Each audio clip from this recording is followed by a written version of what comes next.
compound problem that nobody's really been able to resolve. The concept's relatively simple, but the solution is actually quite complex.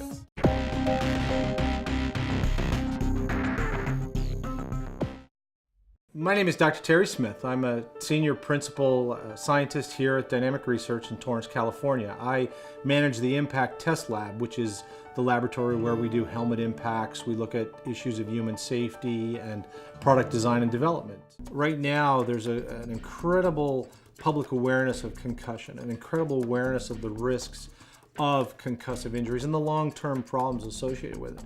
So therefore, a lot of focus on standards and head protection is now migrating towards concussions. We used to be worried about skull fractures and subdural hematomas and other more significant brain injuries.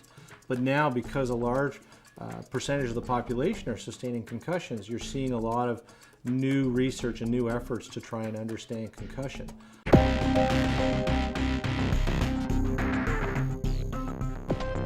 Our ODS technology is made up of 2 layers of EPS interconnected with isolation dampeners, and it's designed to compress and shear omnidirectionally within its environment to provide improved protection for the athlete.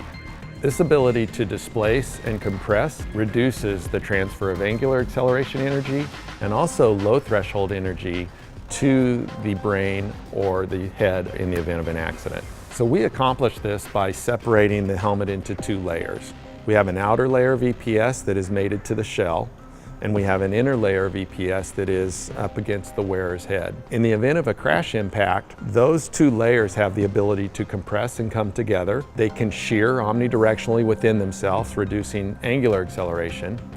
By having suspension system in the helmet is active at a much lower energy demand than a traditional helmet design. So with that, the 2 liners can float and compress and shear within themselves, and if the energy is high enough, the 2 layers come together, the EPS takes over, and basically we have everything there necessary to manage high energy strikes as well.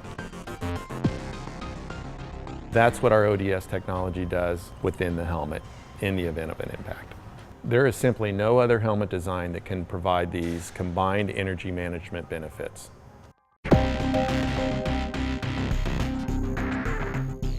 When your head falls and hits the ground, you have 2 types of motion. You have linear motion, meaning translating a straight line, and you have angular motion, which means you're rotating about a center mass, a point of rotation.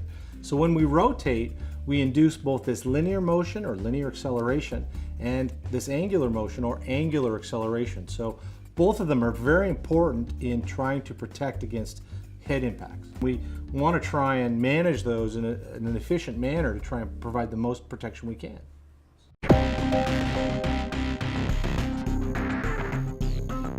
Some of the test results that we obtained from Terry showed us that we had somewhere in the neighborhood of 80% improvement in angular acceleration mitigation over a traditional helmet.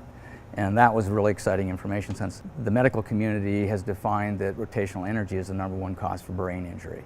And so our goal of trying to mitigate rotational energy as well as introduce low energy threshold management were already being achieved in our early stages, and we continued to work on those refinements.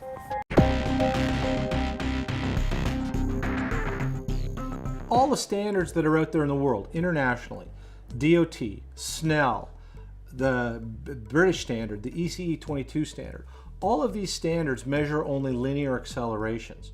So therefore, we're only getting part of the picture. We're only getting the linear acceleration measurements. The testing that we've done today is unique because we measure both the linear acceleration as well as the angular acceleration. And as we know from our epidemiology data, concussion is strongly linked to angular acceleration as well as linear acceleration. So we need to measure both. So we know that in order to provide protection against concussion, we're going to have to reduce the linear acceleration, and we're also going to have to reduce the angular acceleration. Linear acceleration can be managed quite effectively by the expanded polystyrene or the liners. And the angular acceleration is a much greater challenge because what you have to be able to do is you have to figure out how you can slow the head down from actually rotating.